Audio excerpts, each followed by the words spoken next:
Buenas tardes, bienvenidas todas y todos a la tercera jornada de Arquitecta Música. La primera es Jesús Docencia de Rosario, que sigue convaleciente de una pequeña enfermedad rutinaria, pero que no puede estar aquí hasta que sí se recupera del todo y volvemos a ver toda su energía y su forma. Yo como colaborador de la organización, porque tengo que decir que las jornadas de Arquitecta Música son ideas de este servidor, pero con la ayuda del arquitecto académico correspondiente de esta academia en Guadalajara, el doctor Martín Hernández. Las compeñamos el año pasado con 3 jornadas. La primera con Calatrava, la segunda era mañana con Federico García Barba y la tercera con el divulgador de contenidos de música Ángel de Benito, pero Federico está convaleciente y tampoco ha podido venir, y entonces preferimos dejar ese hueco y no rellenarlo o hacer otra conferencia. Me parece que su trabajo está hecho y en algún momento seguramente lo podremos leer y ojalá que sea el mismo quien lo lea. Y por eso van a ver que las jornadas de este año, a diferencia de las dos anteriores, pues no son consecutivas, sino que hay un día por el medio, que es el día de mañana, que será el día de Federico. Básicamente la idea es la misma.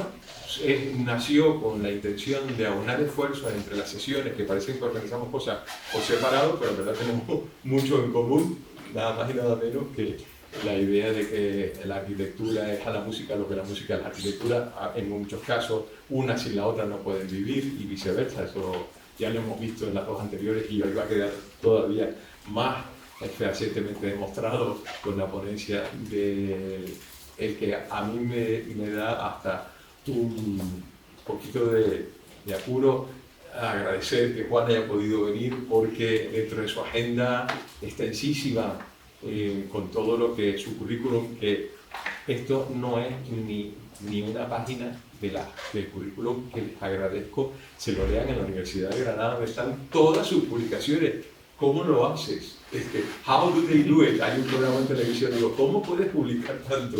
Es impresionante el currículum y también la labor que con la licenciada en Historia del Arte y también en Derecho, y todo el trabajo que hace en la Escuela Técnica Superior de Arquitectura de Granada, aunar todos esos esfuerzos y sacar adelante todas estas cosas. Que esté aquí entre nosotros esta tarde es un honor para nosotros, cosa que agradezco a Manolo que me lo haya puesto en el camino, y a tú que hayas podido venir. Y yo no les quito más tiempo, les invito a que tras el receso de mañana puedan volver el miércoles para terminar esta tercera jornada con Ángel de Benito. Y ahora es tu momento, Juan, gracias, cuando quieras.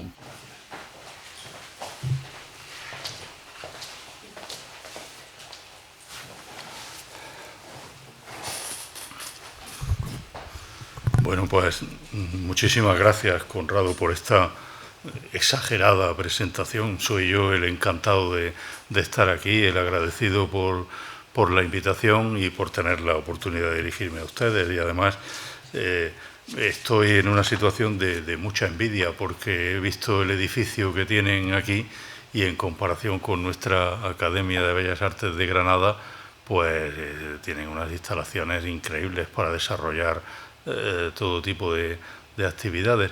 En fin, muchas gracias, encantado de estar aquí con ustedes y también con el recuerdo de Manolo Martín, de nuestro común amigo que anda por allí por tierras mexicanas, pero que ha sido un poco el muñidor, si no me equivoco, de estas jornadas donde vamos a hablar de arquitectura y música.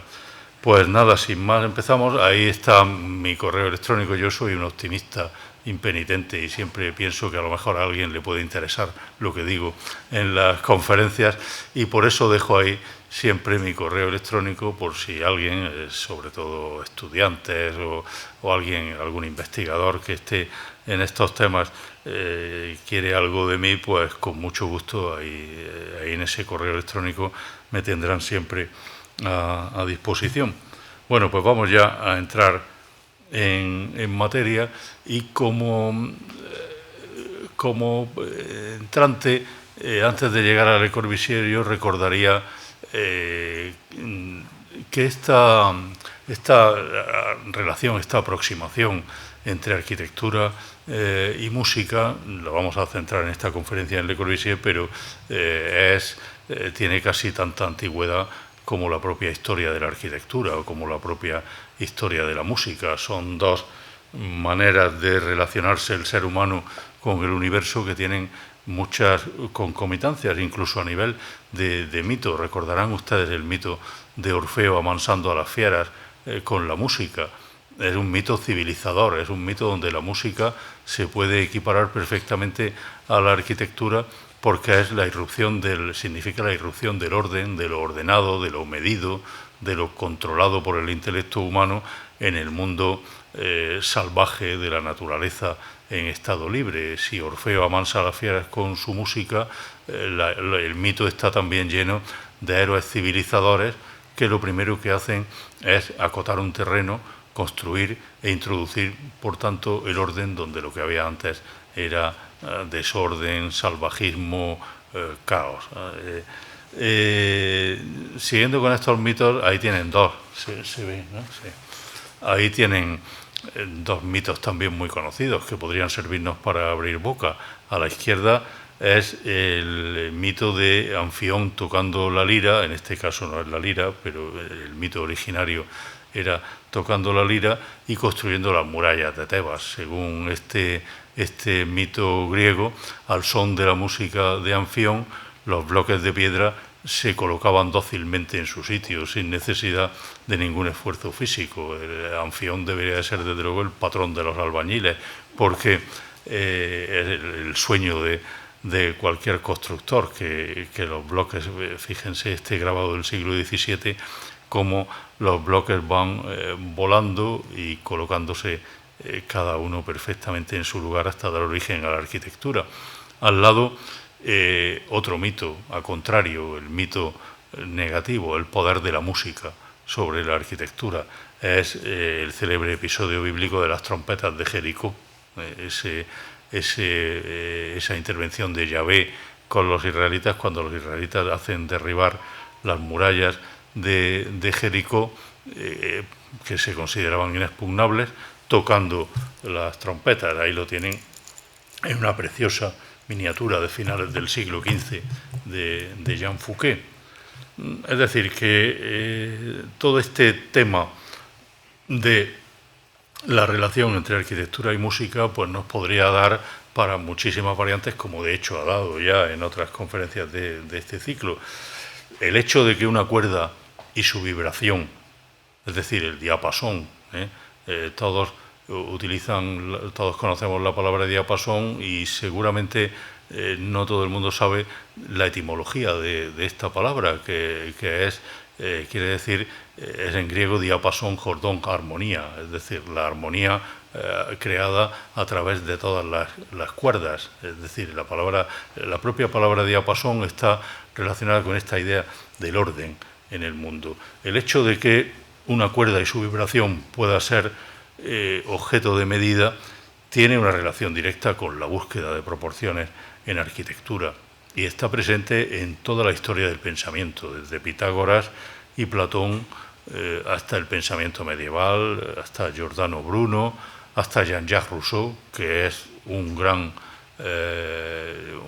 musicólogo, incluso autor un poco aficionado, no pasó a los anales de la música, pero autor de una ópera y de algunas otras obras musicales, bueno, y un larguísimo etcétera. Habrán ustedes oído hablar también seguramente de la célebre frase de que la arquitectura es música congelada. Es algo que es una frase que sobrevuela todas estas reflexiones sobre música y arquitectura y se le ha atribuido a mucha gente distinta. Alguien la tuvo que decir por primera vez, seguramente fue Schelling, seguramente fue Friedrich Schelling, pero se le ha atribuido a Schlegel, a Goethe, por supuesto llega hasta Stravinsky, que vuelve a decir lo de la música congelada, y sobre esto hay un precioso artículo que les recomendaría de la profesora mexicana Virginia López Domínguez, que sigue el rastro de esta idea de la música congelada. Todo esto son prolegómenos. Le traía un par de frases de filósofos conocidos que nos meten un poco en el terreno también. Por ejemplo, podríamos recordar lo que dice Etienne Souriau, un gran filósofo y teórico de la estética francés. Cito literalmente: poesía, arquitectura, danza, música, escultura, pintura son otras tantas actividades que sin duda profunda y misteriosamente se comunican o comulgan entre sí. Arquitectura y música están especialmente ligadas porque ambas se despliegan en el límite del mundo. Esto es muy importante, en el límite del mundo, debido a su carácter simbólico y a su naturaleza abstracta. Eugenio Trías, por su parte, dice: sobre esta ordenación elemental y básica que interviene como vaso continuo del universo simbólico al que da forma la arquitectura y la música, se construye, al menos en Occidente, un complejo dispositivo formal que hermana para siempre ambas artes en idéntica orientación hacia la mística matemática, hacia una matemática sensible que linda con el enigma de lo simbólico. Bueno, pues esto, como les decía, esto era para centrarnos en la figura de Le Corbusier como una especie de introducción a la riqueza de relaciones que podemos, casi inagotable, que podemos establecer entre arquitectura y música. Le Corbusier, como todos ustedes saben, está considerado el arquitecto más significativo del siglo XX. En fin, no se trata de hacer rankings, pero sin duda es el más conocido y uno de los más influyentes. Pero Le Corbusier no fue solo arquitecto, no fue solo un gran arquitecto, fue un pensador. Fue eso que los franceses definen. También los franceses tienen una expresión estupenda para esto, que es ser un maître à penser, es decir, un maestro de pensar, un personaje que destaca en su oficio, sea el que sea, pero que al mismo tiempo es un intérprete, un pensador de nuestra época. Le Corbusier, además de arquitecto, fue un gran artista plástico, fue un pensador en muchos sentidos, y por eso su arquitectura no se entiende sin poner de su arquitectura se han hecho muchas caricaturas.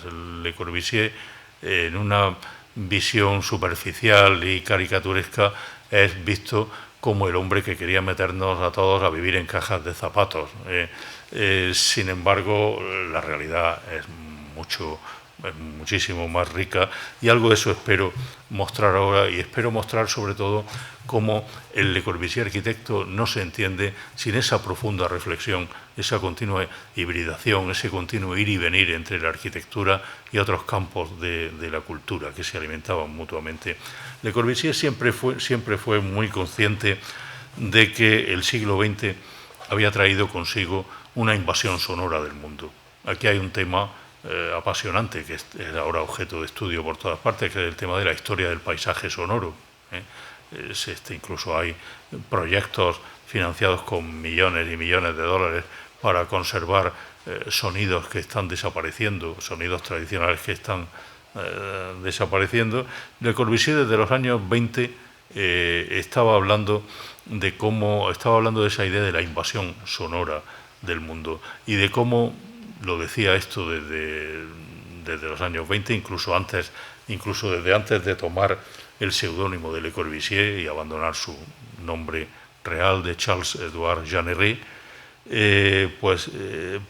siempre estaba convencido de que el arquitecto debía enfrentarse no solo a la materialidad de la arquitectura, a lo que es el aspecto más material de la construcción, sino a todos esos aspectos inaprensibles, incontrolables, que no tienen peso o gravedad, que no se pueden medir, pero que no por ello son menos reales e inciden menos en la vida del hombre. Uno de ellos, sin duda, eso que él llamaba, no exactamente con esas palabras, pero que él consideraba como la invasión sonora del hombre contemporáneo.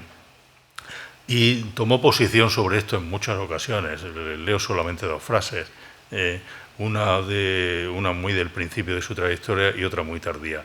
En los años 20 dice: la música es tiempo y espacio como la arquitectura.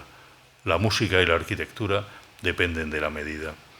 Y en 1961, ya solo 4 años antes de su muerte, escribe: al director, a Charles Cooper, el director del Institute of Music Research de San Francisco, le escribe lo siguiente: yo pienso que el fenómeno musical es inmanente, está en todas las cosas, es el medio más espontáneo, más íntimo de la expresión y de la sensación. ¿Cómo hablar de Le Corbusier y la música en el ratito que tenemos? Pues hay varios modos posibles. En primer lugar, podríamos hablar de los aspectos biográficos y de los condicionantes familiares. Le Corbusier creció en una familia musical. Ahí, su madre era profesora de piano y su hermano Albert llegó a ser un músico no de primera fila, pero sí un músico apreciado. La música siempre estuvo ligada a sus recuerdos familiares, y ahí en esta primera foto que he puesto están los dos personajes que acabo de citar. La madre, que murió con 102 años, muy poco antes de la muerte del propio Le Corbusier, y fue siempre una figura muy ambigua en su vida, muy pesante, muy dura, una señora muy dura y con unas relaciones difíciles. Y al lado Albert, su hermano Albert. Otros personajes de estos aspectos biográficos, pues por ejemplo un personaje muy poco conocido pero muy importante, William Ritter, un intelectual suizo que desempeñó un papel muy importante en la cultura europea de los años 10 y 20, que fue, entre otras cosas, el que insistió a Le Corbusier para que viajara a Oriente y hiciera ese célebre viaje a Oriente de 1911, que todos los que investigan a Le Corbusier conocen. Un señor que era, entre otras cosas, crítico musical en Neuchâtel y un apasionado defensor de la música más contemporánea. Sus escritos, que influyeron mucho en Le Corbusier, eran escritos en defensa de personajes como Bruckner, como Leos Janáček, Mahler, Richard Strauss o Bruno Walter. Así que estos aspectos biográficos podían ser interesantes, pero la biografía no basta. Es decir, no hemos venido aquí a contar qué música le gustaba a Le Corbusier escuchar, algo de eso saldrá, pero hay una manera, digamos, mucho más profunda, mucho más densa de hablar de la música en Le Corbusier, que es el momento en que la música se convierte, se inscribe de tal manera en su concepción de la arquitectura que a partir de ahí ya no sale nunca. A partir de ahí la arquitectura no se puede pensar sin la música y viceversa. Y es el momento, por ejemplo, bueno, ahora llegaré a esto, pero por ejemplo en 1908 Le Corbusier tiene 21 años y pasa unos meses en Viena, casi un año en Viena, la ciudad de la música por excelencia. Y en Viena empiezan ya estos recuerdos musicales a ser ligados a la arquitectura. Se compra un gramófono, cosa verdaderamente notable en aquel momento, y empieza a hablar de cómo esa intimidad de la música, ese no tener que ir a un concierto y poder oír la música en tu espacio privado, dice literalmente, es una bendición que debemos a la maravillosa ciencia. En realidad en Viena Le Corbusier iba continuamente a la Musikverein, la correspondencia, su correspondencia es muy abundante, además se conserva perfectamente, y nos cuenta, por ejemplo, las 4 horas de cola que pasó bajo la nieve para ver a Mahler dirigir en la ópera. Nos cuenta, por ejemplo, cómo el Siegfriedo de Wagner le resultó una tortura para las piernas, pero una música sublime, y es muy significativo porque compara la sublimidad de Wagner con lo que él llamaba las florituras del Art Nouveau vienés o de la secesión. Es decir, no le interesa nada Gustav Klimt, no le interesa nada Hoffmann, y a ellos les contrapone la fuerza, la sublimidad de Wagner, a pesar de esa tortura de las piernas. En Viena nos habla también de cómo ha asistido a un concierto de Debussy, y Debussy será siempre uno de sus músicos favoritos, no solo porque le guste la música, no es una cuestión de gusto personal. Debussy representará siempre para él la idea de la latinidad frente a lo germánico. Le Corbusier, que había nacido en Suiza, estaba absolutamente obsesionado por ser latino. Él estaba convencido de ser un descendiente de los cátaros que habían sido expulsados del sur de Francia y que habían emigrado a Suiza. Y entonces siempre será un defensor de esa idea de la claridad del mundo griego, de la latinidad, y todo ello se expresa musicalmente en la figura de Debussy. Cuando estaba haciendo el Plan de Bogotá en Colombia, le escribió a su madre preguntándole si le gustaría que le regalara una cadena de alta fidelidad, y le dice: ves que puedes tener el disco de 33 revoluciones, es maravilloso, es que puedes tener 10 preludios de Debussy en una sola cara. Bueno, vamos a temas más importantes. Primer hito básico en esta trayectoria, la teoría del ritmo de Émile Jacques Dalcroze. Dalcroze fue un pedagogo musical muy importante que se instala en 1910 en Helleroi, en las afueras de Dresde, y allí establece una sociedad muy interesante con el arquitecto Heinrich Tessenow y con el escenógrafo Adolphe Appia. Le Corbusier los conoce allí a través por el intermedio de su hermano Albert, están los dos ahí en la fotografía. Y en Helleroi el sentido de la danza de Dalcroze, que es una danza libre pero al mismo tiempo ordenada, y sobre todo en un tipo de escenografía completamente insólita, las escenografías que diseña Adolphe Appia, que son espacios arquitectónicos, no telones de fondo como era lo habitual, telones pintados bidimensionales.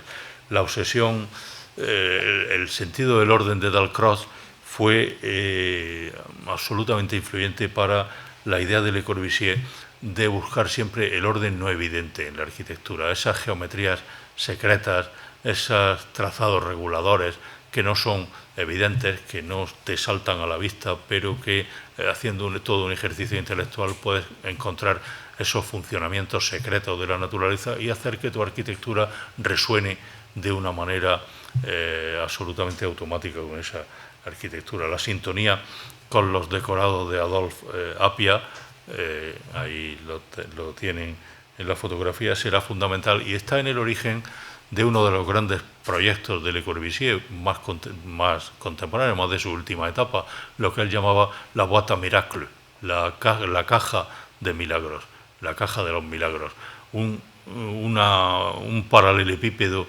espacial que podía servir para representar todo tipo de teatro innovador, todo tipo que tenía un uso múltiple, porque Le Corbusier era muy consciente de que lo mismo que el arte plástico había roto sus fronteras con el estallido de las vanguardias, la música y el teatro, a la música y el teatro les ocurría lo mismo. Y esta boîte à miracles, que es algo enormemente simple, como digo, un paralelepípedo espacial, deriva claramente de todo ello.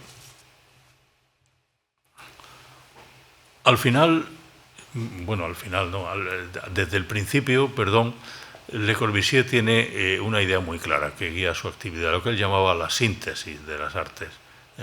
Él no se consideraba, él vivió amargado siempre de que nadie tuviera muy en cuenta su faceta de artista plástico. Le dolía mucho que le consideraran una especie de arquitecto que en sus ratos libres pintaba 4 monigotes. Él estaba convencido de ser un artista plástico tan importante como lo es como arquitecto. Y esto lo dejó en esta obra plástica, que es un papier collé, un papel recortado, donde dice literalmente: no hay escultores solos, es decir, gente que sea solo escultor, pintores solos, arquitectos solos. El acontecimiento plástico se cumple en una forma una al servicio de la poesía. La poética es la clave de la idea de Le Corbusier, la poética en su sentido más amplio, en el sentido de encontrar el orden del mundo y volcarlo en la obra artística a través del ejercicio de la creatividad. Ahí falta la música, pero podría estar perfectamente, porque para Le Corbusier la idea de la síntesis de las artes es la clave de toda su poética. Y a partir de aquí vamos avanzando. En 1900, en la década de los 20, Le Corbusier y el pintor Amédée Saint-Pham fundan la revista L'Esprit Nouveau, que fue una revista de vanguardia, de enorme importancia, que patrocinaba sobre todo ese tipo de artista de arte plástico que Le Corbusier bautizó como el purismo. Y en esta revista se habla mucho de música, se habla mucho de música y creatividad en estrecha relación con la arquitectura. Ahí están Amédée Saint-Pham, Albert Jeanneret en el centro y Le Corbusier en el extremo con la pipa y la guitarra, y al fondo los primeros números de la revista del Esprit Nouveau. Yo creo que no puede haber una imagen más clara de esa íntima relación entre música, arquitectura, artes plásticas que esta revista. Esta revista tuvo una enorme influencia. Por ejemplo, cuando en 1926 se decide la construcción en París de un edificio para el Ejército de Salvación, l'Armée de Salut, que fue una de las obras más importantes de Le Corbusier. El encargo se le hace a Le Corbusier porque lo dicta así Vinaletta Singer-Polignac, la princesa de Polignac, que era quien pagaba el edificio, que era suscriptora del Esprit Nouveau y que dice literalmente que era o el arquitecto es Le Corbusier o mi dinero vuela. Así que gracias a eso tenemos una de las obras fundamentales. Bueno, otros muchos datos biográficos. Por ejemplo, sabemos que el 17 de mayo de 1917 Le Corbusier asistió al estreno de Parade, la célebre obra de arte total resultante de la colaboración entre Diaghilev, Éric Satie, Jean Cocteau y Pablo Picasso, que dio lugar a un enfrentamiento. En fin, fue un escándalo tremendo. Le Corbusier asistió y en su correspondencia queda registrado cómo quedó fascinado.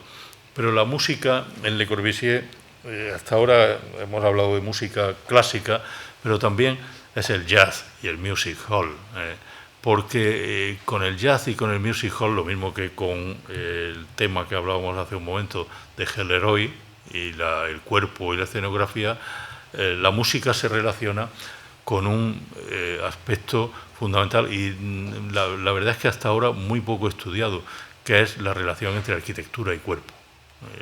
Le Corbusier siempre fue también, entre otras muchas cosas, un filósofo del cuerpo. Él no entendía la arquitectura como un ejercicio abstracto, sino como una funda para la vida del ser humano. Y para conocer al ser humano lo primero es conocer cómo se mueve un cuerpo que tiene sus características orgánicas de especie animal perfectamente marcadas desde el hombre de Cro-Magnon, pero que al mismo tiempo tiene variaciones históricas. No es lo mismo el cuerpo del siglo XX que el cuerpo medieval, y a eso tiene que responder también el arquitecto. Todo este tipo de música le fascinaba musicalmente, pero le fascinaba también como ejercicio de estudio del cuerpo humano. En 1926 Le Corbusier realizó, por encargo de este señor, de Marcel Le Vaillant, una serie de 50 acuarelas sobre el Music Hall, que lamentablemente se desperdigaron, no se conocen, se dispersaron. No ha sido posible reunirlas todas, pero bueno, ahí tienen un par de ejemplos. Pero sobre todo está el caso de Josephine Baker, la gran artista de Music Hall, que fascina a Le Corbusier hasta el punto de que, según todos los indicios, pues tuvieron un romance. Ahora verán algunas imágenes, y ya saben que Josephine Baker suponía un escándalo en el París de los años 20. Bailaba completamente desnuda, solamente con una falda hecha de plátanos, y bailaba con un baile desenfrenado, salvaje, que no tenía nada que ver, que era una alusión a las potencias ancestrales de la naturaleza, que no tenía nada que ver con el baile medido de pasos perfectamente contados del ballet clásico. Entre el jazz y Josephine Baker hay una derivación musical en Le Corbusier que ya nunca le abandonará. Sobre el jazz, por ejemplo, dice en 1925, hay en esta música americana, cito literalmente, hay en esta música americana venida de los negros una masa lírica contemporánea tan invencible que veo en ella el fundamento de un sentimiento nuevo de la música, capaz de ser la expresión de la nueva época y capaz también de arrumbar los procedimientos europeos, lo mismo que en arquitectura arrumbamos los procedimientos de la Edad de Piedra. Una página que se pasa, música pura.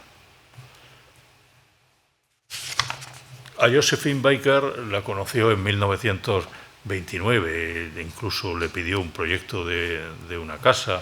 Luego se conocieron, coincidieron en el viaje de Le Corbusier a Sudamérica, donde compartieron barco en el trayecto de Río de Janeiro a Sao Paulo. Ahí los tienen a los dos en un baile de disfraces en el barco, y en ese viaje en barco, que también coincidieron en el barco de vuelta de América a Burdeos, lo que pasó en ese barco ya no, digamos, no hay testimonio gráfico, pero sí que hay muchos dibujos, bastantes dibujos de Josephine Baker realizados por Le Corbusier en este viaje del barco. Siempre ha sido como un tema muy chismoso en los estudios de Le Corbusier, esto de si hubo rollo o no con Josephine Baker.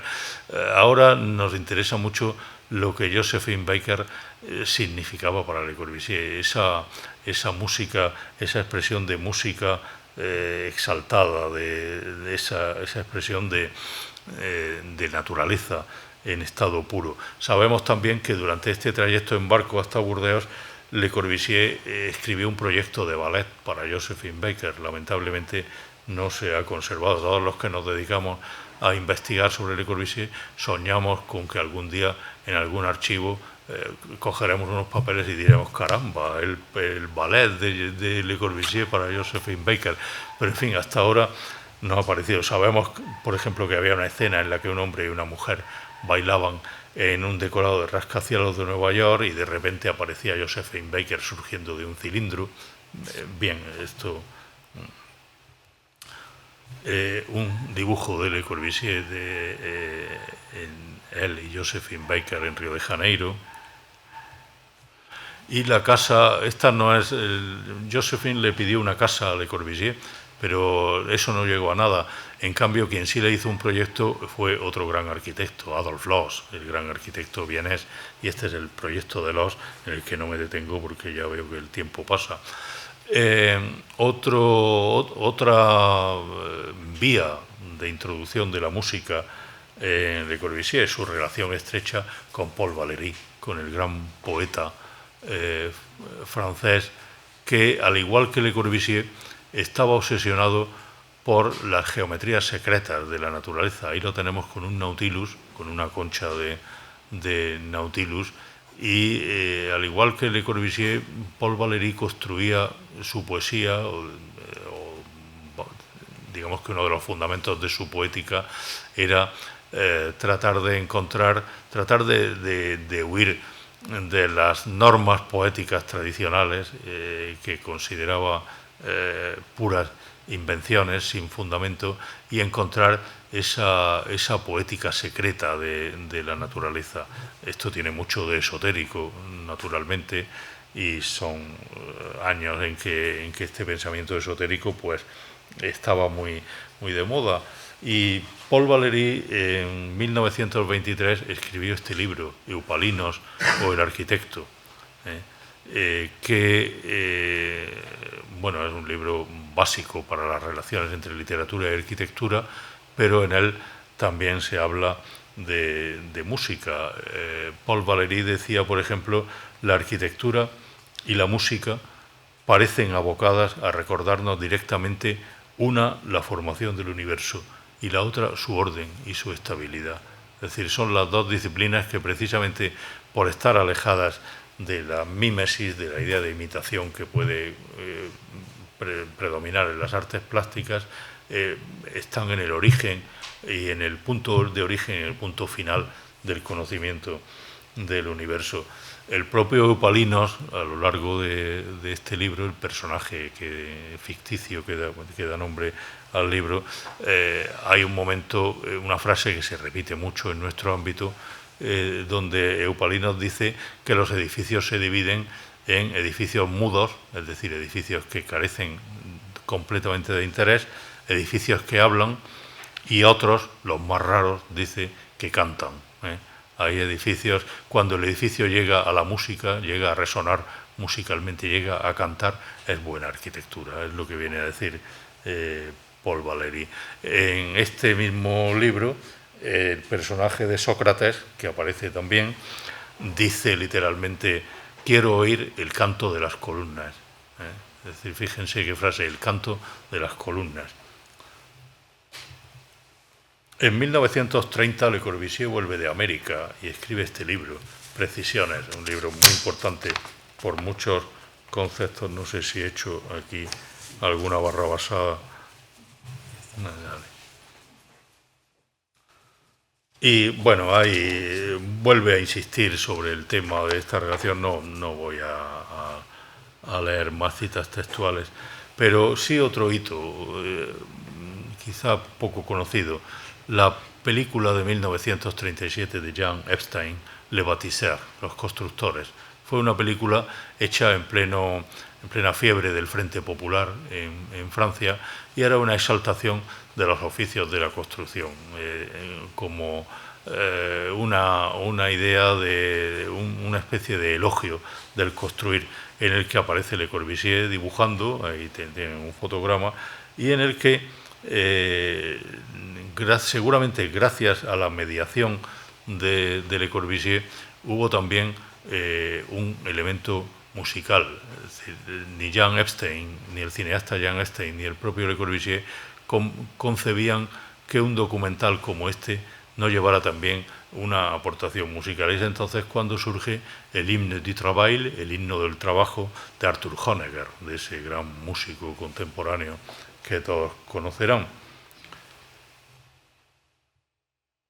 Bueno, antes hablábamos de Ronchamp, ahí lo tenemos, y ahí están las construcciones de Renzo Piano que comentábamos antes. Que comentábamos allí en privado, no en la conferencia. 1945, que Europa en ruinas, acaba de terminar la Segunda Guerra Mundial, y Europa está en ruinas, no solo en una ruina material, sino en una miseria moral absoluta. Le Corbusier es uno de tantos intelectuales que se dan cuenta de que la fe que habían depositado en la técnica como algo que iba a arreglar, que iba a producir la felicidad del mundo, se ha desmoronado. Esa técnica ha servido para producir el gas de Auschwitz y para producir la bomba atómica.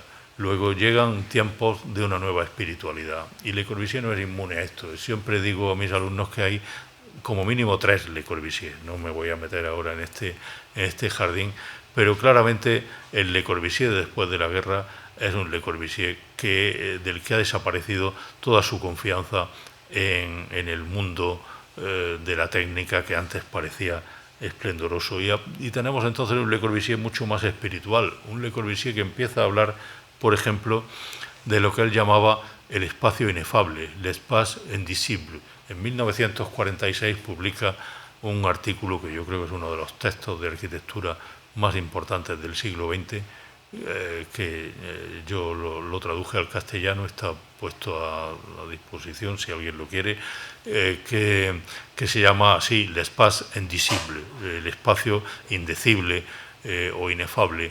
En este artículo Le Corbusier habla de cómo se trata, la tarea del arquitecto es reconstruir el mundo, pero no reconstruirlo materialmente, también, por supuesto, sino sobre todo reconstruirlo espiritualmente y empezar a reordenar una nueva manera de entender, de escuchar el universo. Y es entonces cuando elabora un concepto fundamental de toda su última obra, que es lo que él llamaba la acústica plástica, la idea de cómo el arquitecto o el artista o el creador en general debía de convertirse en una especie de emisor, receptor, al mismo tiempo que estuviera a la escucha de los sonidos del cosmos y que supiera darles forma, reinterpretarlos y reenviarlos al mundo contemporáneo. Eso es Ronchan, no es ninguna casualidad que están, por supuesto, las relaciones de encargo, pero no es ninguna casualidad que ahora encontremos al Le Corbusier religioso, al Le Corbusier que construye Ronchan, que, por ejemplo, publica no tengo imagen, publica en 1948 el Modulor, esa célebre imagen que todos conocen de un nuevo sistema de medidas. Además, el Modulor es un sistema de medidas que pretende huir tanto de la excesiva dependencia orgánica del sistema anglosajón pie-pulgada como de la abstracción absoluta del sistema métrico decimal. Ya saben que el Modulor parte de la idea de una altura básica de 2,26, que era el hombre con la mano así. En fin, se pueden hacer muchas críticas a todo esto, pero en su libro del Modulor, todo este sistema de medidas nuevo que propone y sobre el cual se dimensiona Ronchan y se dimensionan todas las grandes obras de este momento, está absolutamente basado en una relación directa con la música. En el Modulor habla directamente de cómo se puede oír la música de la proporción visual, cómo la arquitectura se puede oír, y de hecho Ronchan es una arquitectura acústica, es una arquitectura, antes comentábamos ahí fuera que hay un debate con todas esas construcciones que se ven alrededor, que son un proyecto del arquitecto italiano Renzo Piano, que ha suscitado la ira de muchos corbusierianos por entender que, claro, Ronchan no es solo esto, sino todo este territorio mágico alrededor, donde ya en su momento había primero un santuario druídico, luego un templo romano, luego una capilla gótica, un lugar marcado por el sentimiento de lo sagrado. De hecho, no es ninguna casualidad que ahora aparezca tanto en la plástica como en la arquitectura de Le Corbusier un tema que se repite continuamente, que es el pabellón auricular, la oreja. Los campanarios de Ronchan son muchas cosas arquitectónicamente, no me voy a meter en eso ahora, pero son también grandes orejas puestas a la escucha de la música del universo. Eso no me lo invento yo, lo dice el propio Le Corbusier. Son grandes pabellones auriculares que pretenden captar esa música secreta del universo y traducirla a medida humana. Y al lado tienen un cuadro de Le Corbusier de esta época, donde podemos ver perfectamente también la presencia del pabellón auricular.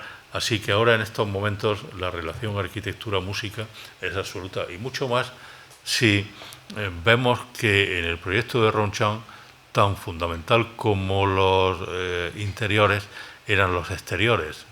Ronchan recupera mucho de la religiosidad precristiana, que era una religiosidad básicamente de exteriores, y por eso coloca en el exterior de la capilla un púlpito, un altar y esta pieza fundamental que hay aquí, que es la tribuna de los cantores, esa tribuna desde donde la música iba a resonar, por la música sagrada iba a resonar por todo este territorio de alrededor. Para la inauguración de la capilla, el 26 de junio de 1955, Le Corbusier había pedido una obra a Edgar Varèse, al gran músico que todos conocen, que rehusó. Se tocaron, en cambio, obras de Olivier Messiaen y de Stravinsky, pero también de Marc-Antoine Charpentier y de Bach. Se conserva en el archivo de la Fundación Le Corbusier, se conserva una interesantísima correspondencia de Le Corbusier con Olivier Messiaen a propósito de la música que se iba a tocar el día de la inauguración de Ronchan. Y llega un momento clave, que es el momento en que al estudio de Le Corbusier se incorpora en 1947 un ingeniero y músico mucho más conocido como músico que como ingeniero, que es Yanis Xenakis. Todo el que se interese por la música contemporánea conoce la figura de Xenakis, conoce obras como Metástasis, en fin, seguramente no todos los que conocen la obra musical de Xenakis saben que Xenakis se ganó durante un tiempo la vida trabajando a sueldo en el estudio de Le Corbusier y diseñando estructuras ingenieriles para sus obras. La música de Xenakis es una música, simplifico mucho, pero es una música que se caracteriza por una interrelación entre elementos procedentes de la física, la arquitectura, las matemáticas. Es un músico en el que, en cierta medida, se ha dicho, algunos investigadores de su música han dicho que era una especie de revivificación del pitagorismo, con esa inquebrantable certidumbre en que el universo tiene unos fundamentos numéricos que la música puede llegar a transmitir. Xenakis al principio se interesó poco por la arquitectura propiamente dicha, trabajaba por un sueldo, digamos. Pero enseguida eso va cambiando y Le Corbusier lo nombra en 1954 director de obra para la construcción del monasterio del convento dominico de la Tourette, otra de sus grandes obras de este momento. El Modulor, el segundo volumen del Modulor, reconoce la obra, la contribución de Xenakis, una cosa rarísima, porque Le Corbusier nunca estaba dispuesto a reconocer nada de nadie. Era un personaje personalmente odioso, se puede decir, quizá odioso sea muy fuerte, pero vamos, no, digamos que no estaba muy dispuesto a reconocer colaboraciones de nadie.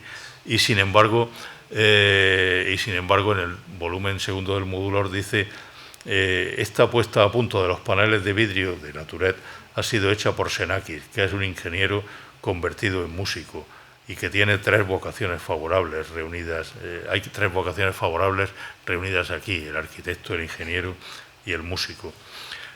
Entre 1954 y 1957, Xenakis dio forma a la idea de Le Corbusier, planteando una fachada rítmica con oscilaciones entre verticalidad y horizontalidad. Es una obra maestra. Para quien no la conozca mucho, les invito a adentrarse más de lo que podemos hacer en esta charla, porque es una reinvención total de un edificio tan característico de la historia de la arquitectura como es el convento o el monasterio. Quizá lo más interesante lo más interesante para lo que hoy nos ocupa es cómo Xenakis convierte los temas estructurales, todos los montantes de la fachada, toda esa relación entre montantes y vidrio en una verdadera estructura musical. Convierte el monasterio prácticamente en una caja de resonancia musical basada en un ritmo oculto. Digamos que significaba un modo, por decirlo de manera muy simple, una manera de traer a colación esa idea de la música secreta que resuena con la naturaleza, con ese paisaje tan extraordinario que es el de la Tourette. Le Corbusier quedó bastante satisfecho con la contribución de Xenakis, como digo, y ello llevó al siguiente punto, ya nos vamos acercando al final, que fue el pabellón de Philips, de la empresa de audiovisual Philips, para la Exposición Universal de Bruselas de 1958, que es un pabellón que causó sensación en la feria, porque era una reinterpretación de un modelo ancestral de la arquitectura. O sea, a mediados del siglo XIX, el arquitecto alemán Gottfried Semper había planteado cómo había tres posibles modelos originarios para la arquitectura: la cabaña, la cueva y la tienda del nómada. Le Corbusier en estos momentos estaba trabajando sobre los tres arquetipos. Estaba construyéndose su propia cabaña, el Cabanon, en el sur de Francia, en una zona muy cerca de Mónaco.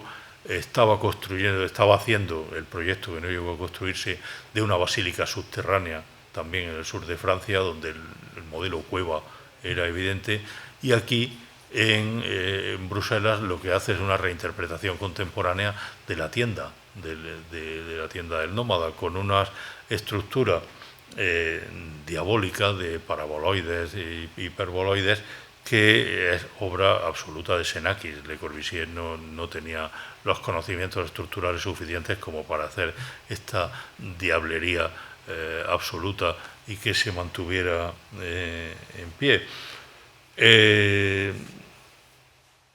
Esta obra de Bruselas es en realidad una obra de arte total, donde no se mostraba nada, no se mostraban productos. Le Corbusier convenció a la empresa Philips de que no había que hacer un pabellón a la usanza normal donde aparecieran todos los aparatitos que vendía Philips en este momento, sino convertir la propia arquitectura en una obra de canto a los nuevos medios audiovisuales, y por eso diseña una obra de arte total, que es lo que llama el poema electrónico, donde en esta tienda de campaña de aluminio, de estos paraboloides, hiperboloides, la gente entraba, asistía asombrada al despliegue de lo máximo que podía ofrecer la tecnología Philips en ese momento, con proyecciones de pantallas en las paredes, y todo acompañado por un poema musical de música electroacústica de Edgar Varèse. Desde el principio Le Corbusier quería a Varèse para este proyecto. Lo había conocido en Nueva York y les dijo a los de la Philips muy claramente que sin Varèse no aceptaba el encargo. Bueno, pues este encuentro decisivo entre Le Corbusier, Yanis Xenakis y Edgar Varèse da como resultado una de las grandes obras de colaboración entre las artes del siglo XX, que es el poema electrónico, y no deja de ser significativo como anécdota, pero anécdota significativa, que para diseñar esta estructura Yanis Xenakis hiciera una maqueta construida con cuerdas de piano, no con ningún otro material, sino precisamente con cuerdas de piano. Aquí sí se produjo un desencuentro entre Le Corbusier y Yanis Xenakis. Le Corbusier se negó a reconocerse. Xenakis quería que se reconociera su participación en el proyecto. Le Corbusier se negó en redondo, y en un momento dado dijo una frase brutal que lo retrata. Ante las pretensiones de Xenakis dice literalmente: es una experiencia corriente que los caballos estén convencidos de que son ellos los que conducen el carro. Ahí queda. Finalmente sí que hubo ese reconocimiento, y ahí está Le Corbusier con Edgar Varèse, y ahí está un libro de un querido amigo también, crítico musical y catedrático de Historia de la Arquitectura, ya jubilado, Javier Maderuelo, que escribió sobre Edgar Varèse, también hablando sobre esta relación entre arquitectura y música. No sé cómo andamos de tiempo, Conrado. Es que tampoco quisiera aburrir mucho, pero no sé si pero bueno, si aguantamos 10 minutos más. Y ahora quería hablarles, para finalizar, de cómo Le Corbusier sintetiza todo esto en una obra que él consideraba su testamento. Bueno, esto es un cartón para tapiz. Le Corbusier hizo muchos, 26 exactamente, cartones para tapices. La música también nos acompaña. Le Corbusier hizo 26 cartones para tapices muy interesantes. Él los llamaba mural nomade. Mural nomade es la contracción del mural del nómada. Le Corbusier decía: el rico que ha tenido una villa a lo largo de la historia se podía hacer pinturas murales. La condición del habitante de las metrópolis contemporáneas es el nomadismo. Cambia de apartamento, se marcha de un sitio a otro, y lo que puede tener es un mural enrollable y se lo lleva. Es decir, él de ahí esa palabra, era un continuo inventor de palabras nuevas.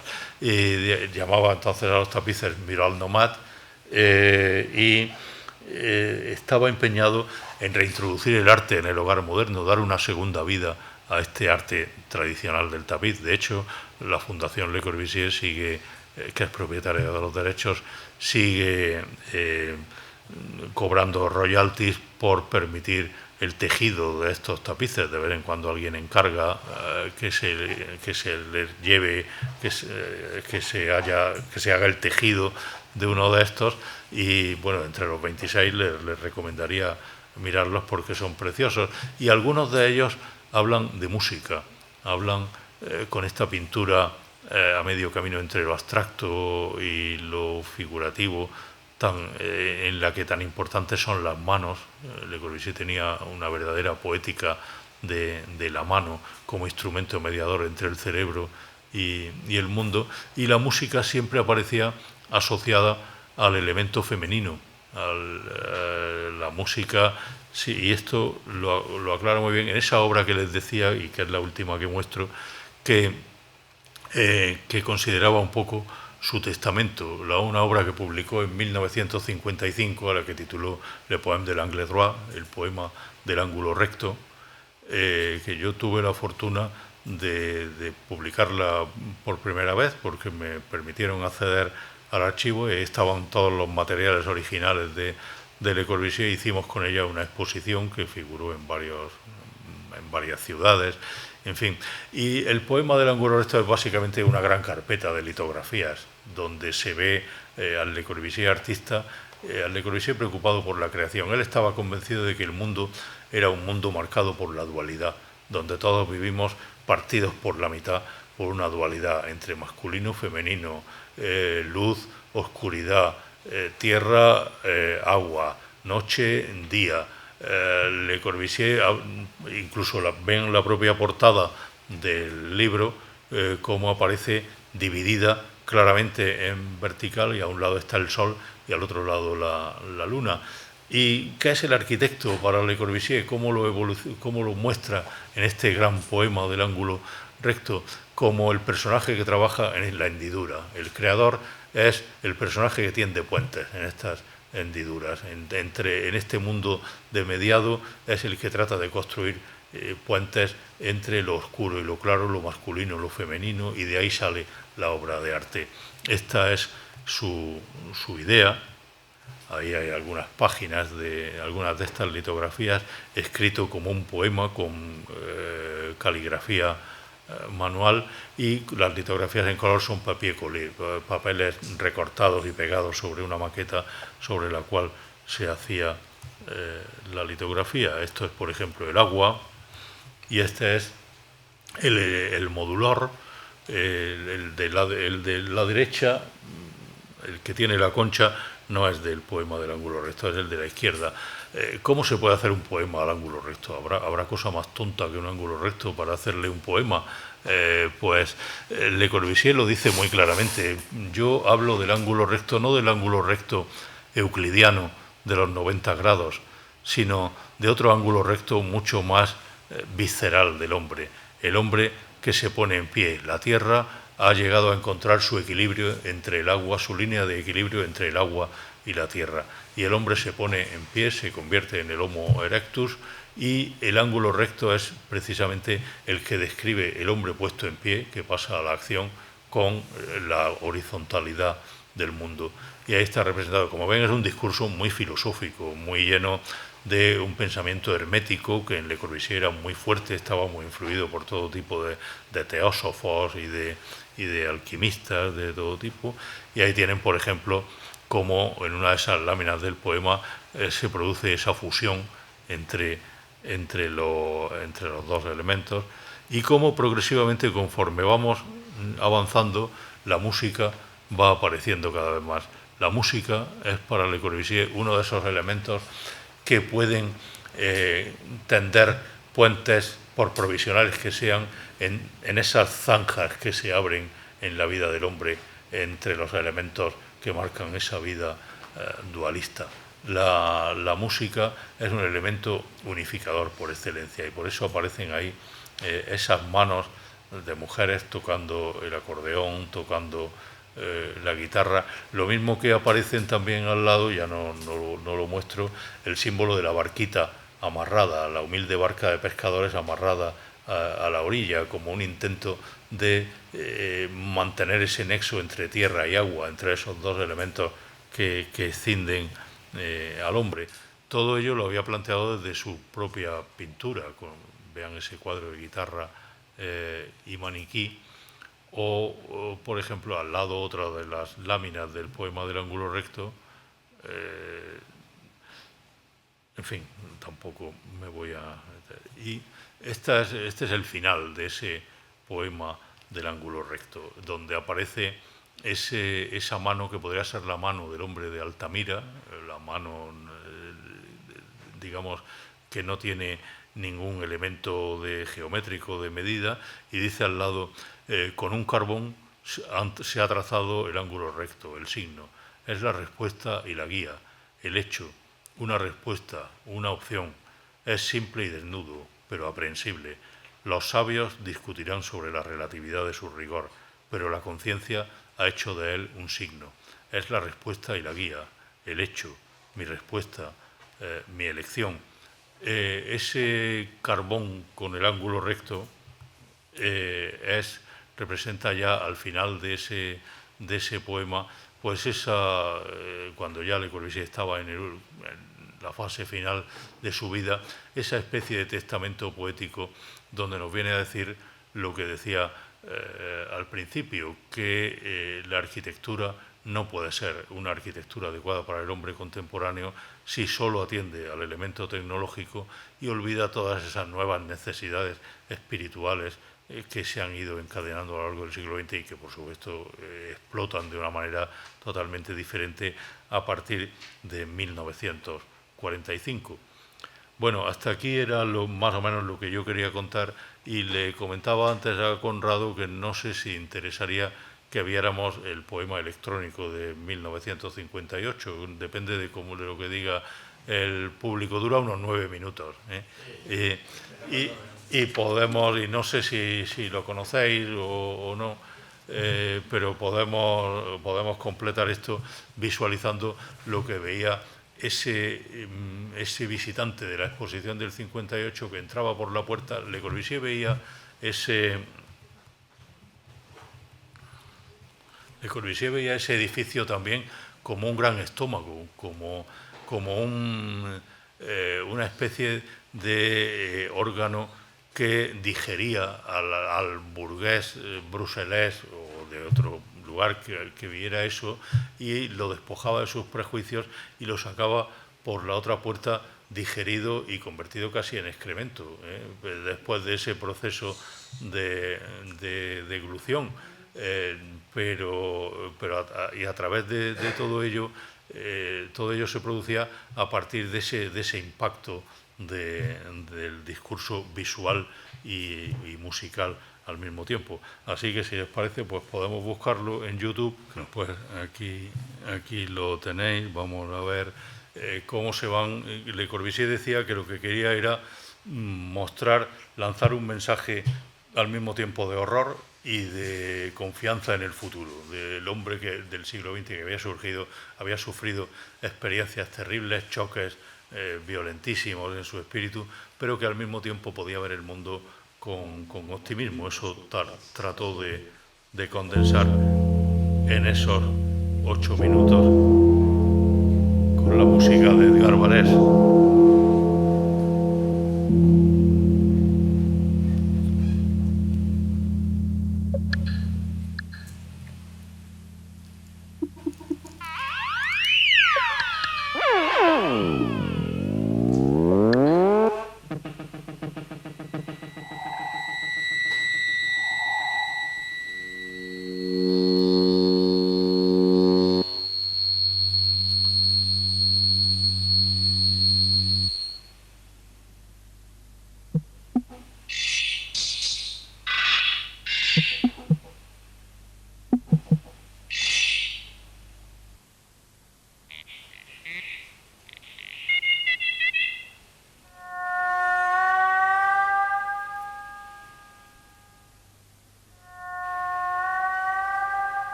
Todo esto hay que imaginarlo también en unas pantallas de un tamaño nunca visto hasta ese momento, que rodeaban al visitante por todas partes.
Pues nada, hasta aquí hemos llegado. Muchas gracias por vuestra atención y si hay alguna pregunta, algún comentario.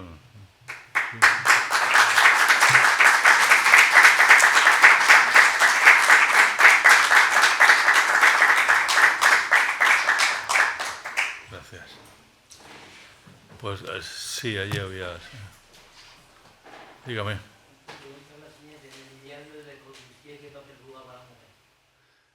Perdón, es que no he oído bien. ¿Qué papel jugaba la mujer? La mujer, un papel fundamental como, digamos, filosóficamente, un papel fundamental porque era el complemento, es decir, era la segunda mitad de ese mundo de mediado. La mujer siempre le fascinó y, por ejemplo, en el poema del ángulo recto que he visto, pues una figura que aparece con mucha fuerza en las Amazonas. El elemento femenino siempre le inquieta, además en todas sus variantes. Por ejemplo, cuando va a Argel, cuando intenta hacer el plan urbanístico de Argel, aunque luego no le dejan, hace montañas de dibujos y de pinturas de mujeres de Argel, de mujeres que están, digamos, reprimidas o sometidas a un sistema de relaciones que no es el occidental y que le fascinan también. Su obsesión por la mujer es absoluta a nivel, digamos, conceptual. A nivel privado, pues es otra cosa, bastante diferente. En fin, su mujer vivió una vida feliz con su mujer, con Yvonne Gallis, que no tuvieron hijos, pero luego era un personaje, digamos, que hoy sería poco políticamente correcto, pero eso ya forma parte de su vida privada. El tema de la mujer en su arquitectura, además también diseña espacios femeninos.